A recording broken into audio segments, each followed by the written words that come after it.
Hey, if you want to find your Huawei FreeBuds 5, you can do this in the Huawei AI Live application. So you have to open them. And then when you scroll down, you can find the Find Earphones function.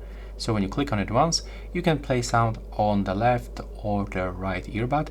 And the sound is really gently, so take a look. When I click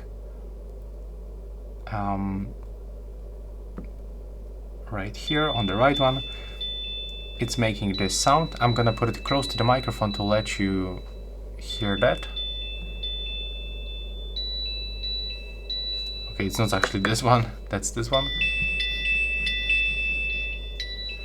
And when you find it, just click right here. And that's the only way to find your lost earphones. There is no any location like in the AirPods. So it will be useful when you are in a quiet place, like in your home, in your office, in the library. But outside, I guess there will be no way to locate your earbuds with this gently noise. And right now, please subscribe to my channel so you will help me to grow it. And that's all, bye bye.